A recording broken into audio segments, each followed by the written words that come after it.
Isang araw gaya ng karaniwan ay nakakita tayo ng isang gagambang handa ng umatake sa isang kuneho, pero biglang dumating si Fel at gamit ang kapangyarihan ng kidlat ay tinapos niya ang lahat ng mga gagamba, sabay tanong kung iyon na ba lahat dahil ni hindi man lang daw ito naging ehersisyo para sa kanya. Lumapit si Makuda at napansin niyang sobrang dami ng balahibo kaya't nagtanong siya kung ano ang gagawin nila sa mga iyon. Biglang lumabas din si Soy at nagtanong kung tapos na ba dahil sa gusto niyang gumawa ng piu-piu. Pinuri siya ni Makuda at sinabing si Tito Fel na ang nag-asikaso sa lahat kaya sa susunod na lang siya makakagawa. Bilang mabait na bata ay naintindihan naman ito ni Soy, doon ay tumingin si Fel kay Makuda at tinanong kung hindi ba niya napapansin na iba ang pagtrato niya kay Soy kumpara sa kanya. Pagkarinig nito ay isinusumbat ni Makuda na palagi niyang sinusunod ang mga gusto ni Fel araw-araw, may hiling ito kung anong gusto niyang kainin na karne lagi at ayaw ng gulay, pero kahit ganoon ay pinagbibigyan niya pa rin ang lahat ng gusto nito.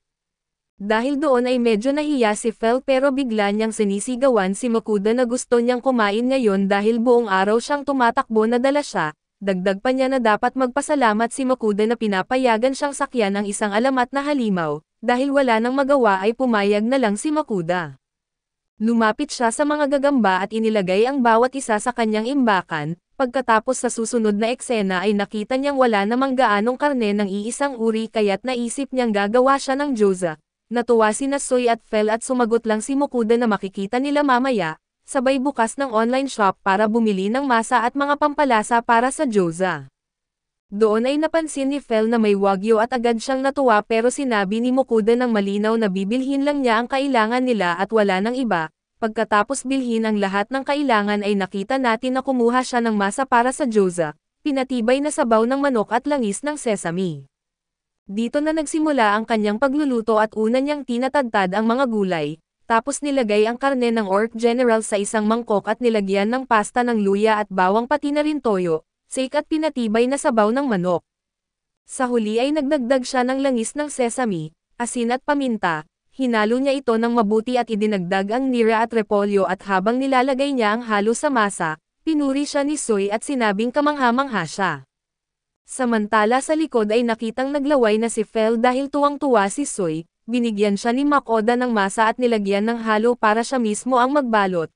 Pero kahit sinunod niya ang mga utos ni Makuda ay hindi ito lumabas na maayos kaya't naisip ni Makuda na baka sobra ang nilagay na palaman.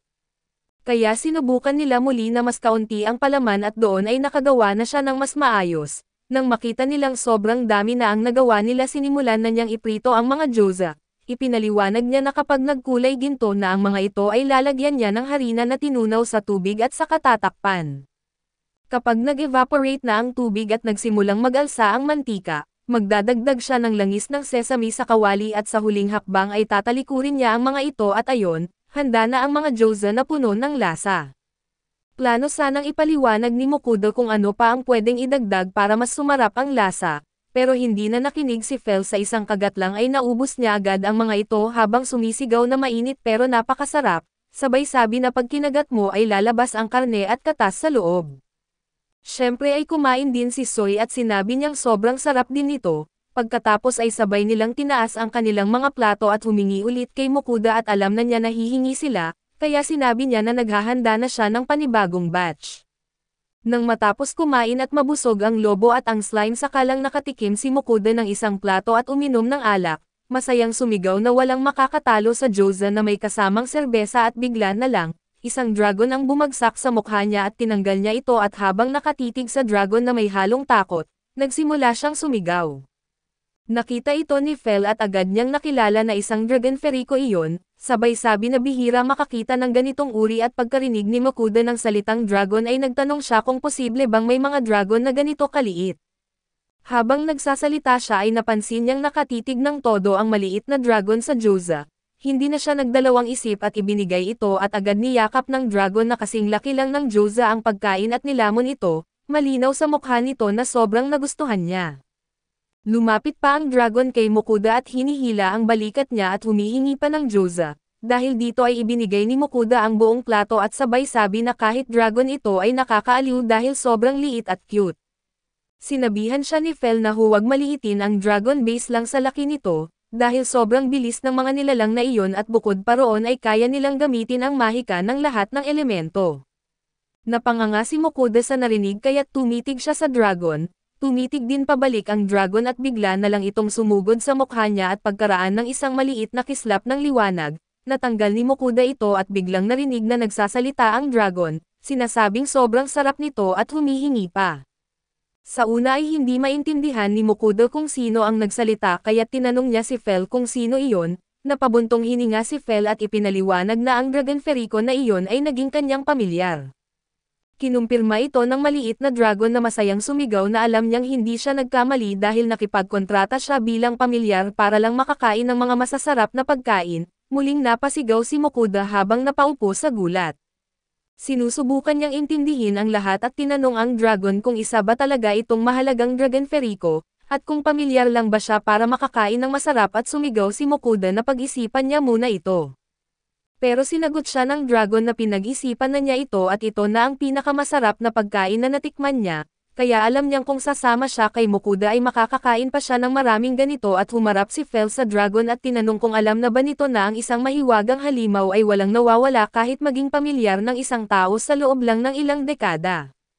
Kinumpirma ito ng dragon at iginiit na mas nagbibigay iyon ng mga opsyon para maglibang ang mga nilalang na nabubuhay ng sobrang tagal, samantala sa likod ay iniisip ni Mokuda kung wala ba talagang kapangyarihan ang amo para magdesisyon, at ayon ay nag-appear pa sina Fel at ang dragon. Lumapit ang dragon kay Mokuda at sinabi na ang una niyang gawain bilang amo ay bigyan siya ng pangalan. Alam na natin na wala masyadong laban si Mokuda kaya't pinag-isipan niya sandali at dahil dragon siya at maliit, sumigaw siya na tatawagan niya itong Dora. Biglang bumagsak ang dragon sa narinig na nakakatawang pangalan at iginiit nito na wag siyang biruin. Sigaw ng dragon ay inutusan siyang magbigay ng matinong pangalan, pero hindi na binago ni Mokuda dahil para sa kanya ay bagay na bagay iyon. Galit na galit si Dora at sinisigawan siyang huwag siyang ituring na parang bata dahil isa siyang tunay na dragon. Tanong ni Mokuda habang binubuksan ang estadistika ng dragon ay doon niya nalaman na nakarehistro na ang pangalang Dora, at nagulat din siya nang makita na 116 na taong gulang na ito kahit hindi halata. Malungkot na sinabi ni Dora na gusto niya sana ng mas nakakatakot at malakas na pangalan, sagot naman ni Mokuda na nakakatakot naman iyon dahil parang kahawig ng salitang dragon. Itinulak ni Fel si Mokuda at binanggit sa dragon na huwag mag-expect ng sobra sa tao na iyon, at ikinwento na noong una gusto siyang tawagin ni Mokuda na Pochi na para bang nakakainsulto at nakakainis pakinggan. Lumapit si Dora na halatang naiintindihan ang pakiramdam na iyon dahil parang niloloko lang daw siya. Dumating din si Soy na sobrang cute, ipinakilala ang sarili bilang Soy habang tumatalon ang dragon sa slime, sinabing masaya siya sa kanyang pangalan at kinumpirma naman ni Soy iyon at nag-bounce-bounce pa na parang trampoline. Nakita ito ni Mokuda at nagkomento na hindi niya alam kung paano haharapin ang isa pang pamilyar pero mukhang magiging magkasundo sila. Pagkatapos ay pumunta sila sa lungsod ng Tela kung saan sinabi ng receptionist na si Feren na nairehistro na niya ang bagong pamilyar, at hindi raw niya akalaing makakakita siya ng isang dragon na magiging pamilyar at idinagdag din niya kay Ginoo Mokuda na may pabor daw na gustong hilingin sa kanya ang kanilang guro. Bakit ako at ito ay tanong ni Mokuda sa sarili, pero pagtingin niya sa tatlong pamilyar niya ay medyo nagkaroon siya ng ideya.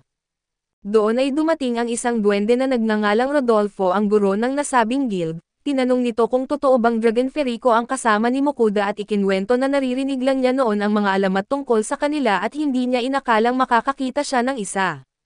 Dagdag pa niya na kung may makakaalam nito sigurado na may inggit sila, pero agad din siyang dumiretso sa pakay at sinabi kay Mokuda na may trabaho siyang gustong iaalok. Pagdating sa kanyang opisina ay ipinaliwanag ni Rodolfo na ang trabaho ay imbestigahan ang kagubatan, dahil may kakaibang nangyayari roon itong mga nakaraang araw at kahit hindi panahon ng pag-aanak ay nagiging agresibo ang mga halimaw. Sinabi ni Mokuda na wala namang panganib kung hindi sila lalapit sa kagubatan, ngunit sumigaw ang duwende na hindi iyon pwedeng gawin dahil ang sinulid na inilalabas ng isang uri ng halimaw na insekto na nakatira roon, ang ginagamit na pangunahing materyales para sa pinakamataas na kalidad ng tela sa lugar. Kung hindi nila iyon makukuha ay maaaring bumagsak ang lokal na kalakalan, si Mokuda kahit na pinapakiusapan ay hindi talaga nagbabalak tanggapin ang trabaho dahil iniisip niyang napakadelikado ng kagubatan. Ngunit biglang nagsalita si Dora at sinabing madali lang ang hilagang kagubatan at napupuno lang iyon ng mga gagamba at kung ano-anong insekto, at kahit naghahanap ng away ang mga iyon ay mahina lang naman ito sa isip ni Mokuda. Nagtataka siya kung totoo bang mahina lang ang mga iyon.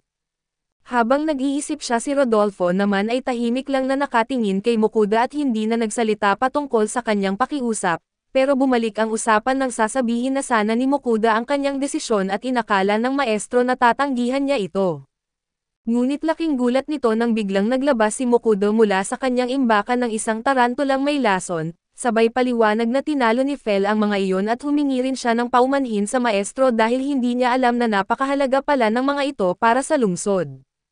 Sinabi ni Rodolfo na ayos lang dahil sobrang dumarami ang mga halimaw na iyon at may mga pangkat sa lungsod na sadyang para sa kanilang paglilipol, pero napatigil siya nang makita kung gaano karami ang tarantula ang inilabas ni Mokuda. Ipinaliwanag niyang iyon ang unang beses na may nakatapos ng isang misyon bago pa man ito opisyal na ibigay, dinagdag pa niya na mahal ang bayad sa sinulid at balat ng mga lason na tarantula, at ang karne nito ay napakasarap kapag pinakuluan sa asin. Siyempre ay tuwang-tuwa at nagutom sina Dora at Fel sa narinig, sumasabat pa si Soy at sinabi sa kanyang amo na gusto rin niyang matikman at dahil dito, giit ni Mokuda sa maestro na ibibigay niya ang mga sinulid at balat ng loob, ngunit hiling niya na balatan na ang mga ito para sa kanila. Pumayag ang maestro at binanggit na tutulong siya at ihahanda iyon para kainin. Pagkatapos nito ay makikita si Mokuda na naglalakad habang naaalala ang sinabi ng maestro ng guild na kung hindi pa siya nakakapunta sa pamilihan, mas maganda kung tumingin-tingin siya roon dahil makakabili siya ng mga damit na maganda ang kalidad sa magandang presyo.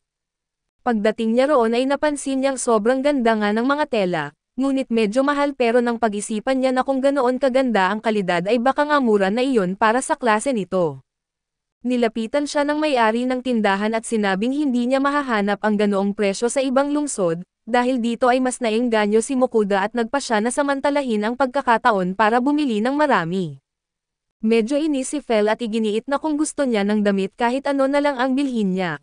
Pero hindi nagpatalo si Mokuda at sinigawan siyang may makapal siyang balahibo kaya hindi niya kailangan ang mga ito, pero siya kailangan niya ng maraming gamit.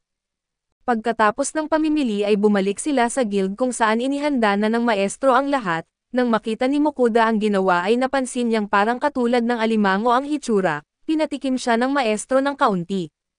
Sa una ay nag-alinlangan si Mokuda at ayaw tikman pero nang matikman niya, ipinaliwanag niyang nakakamangha ang lasa parang alimango o baka mas masarap pa. Gamit ang bagong sangkap na ito ay nagdaos sila ng isang piging ng kangreho o mas tamang sabihin, mula sa karne ng tarantulang may lason. Ginawang mas espesyal ni Mokuda ang sandaling iyon sa pagsasabing ang handaan na ito ay para kay Dora, at masaya silang lahat na kumain upang salubungin ang bagong pamilyar. Habang lahat ay ninanamnam ang masarap na pagkain ay naisip ni Mokuda na gumawa ng paborito niya at ito ay inihaw na kangreho, pero sa kasamaang palad para sa kanya ay naamoy ito ng kanyang mga pamilyar, at si Dora pa mismo ang sumambat na para sa kanya dapat ang handaan. Kaya wala nang nagawa si Mokuda at ibinigay sa kanila ang inihaw niyang kangreho. Habang gumagawa pa siya ng iba ay lumapit si Dora at sinabing hindi siya makapaniwalang kumakain siya ng ganito kasarap, kaya tama lang na sumunod siya kay Mokuda. Tinanong ni Mokuda kung anong ibig niyang sabihin at ipinaliwanag ni Dora na noon ay nasa malapit lang siya sa lungsod ng Carolina at doon niya naamoy ang napakasarap na pagkain, nang susundan na niya sana ito ay bigla na lang nawala ang amoy at hindi na niya ito mahanap. Hinanap niya hanggang sa nagkagulo ang mga halimaw sa kagubatan, doon lang naintindihan ni Mokuda ang lahat dahil sa nagpanik pala ang mga halimaw nang maramdaman ang presensya ng Dragon Ferico at sinubukan siyang alisin bilang banta. Kinagabihan ay makikita si Mokuda at si Soy na naliligo sa batya para mawala ang amoy ng kangreho, habang sina Fel at Dora naman ay busog na busog at pagkatapos nito, handa nang matulog si Mokuda habang iniisip na bukas ay pupuntahan niya si Rodolfo at dalhan ito ng mas maraming tarantula. Iniisip din niya na parang may nakalimutan siya pero dahil hindi niya maalala na baka hindi naman mahalaga, samantala ay ipinakita rin na hinihintay ng mga Diyosa ang kanilang mga alay. Kinabukasan ay ibinigay niya kay Rodolfo ang mga balat ng tarantula at pati na rin ng kaunting kangreho na niluto nila, pagkatapos nito ay kukuha sana siya ng iba pa mula sa kanyang imbakan, ngunit aksidenteng inilabas niya ang ulo ng dragon sa lupa na napatay ni Fel noon pa. Naalala niyang matagal na itong nasa imbakan dahil sobrang laki pero alam niyang oras na para may gawin siya rito, kaya sinabi niya sa maestro na may narinig siyang tao na marunong sa mga dragon sa Dolan, kaya tinanong niya kung kilala ito. Ipinakita ni Mokoda ang ulo ng dragon sa lupa at nagtanong kung may makakagawa ng pagbubutcher dito. Nagulat ang duwende at sinabing iyon ang unang beses na nakakita siya ng ganoon at sabay dagdag na ayon sa sabi-sabi, maaaring makabili ng isang buong bansa gamit ang isang ganitong klaseng dragon. Pagkatapos noon ay sinabi ng duwende na kilala nga niya ang tao na iyon, pero hindi niya alam kung ano ang mangyayari kapag nakita nito si Dora, gayunman ay binigyan niya si Mokoda ng isang piraso ng liham mula sa guro ng guild ng mga adventurer at ito ang ilan. Nagpasalamat si Mokoda at ngayon kasama ang kanyang mga pamilyar ay naglakbay na sila papuntang Dolan, samantala ay ipinakita rin na patuloy pa ring naghihintay ang mga Diyosa sa kanilang mga alay at nagagalit pa nga sila habang nagtatampo, hindi nila namamalayang may dalawang nilalang sa likod nila na natatawa sa kanila.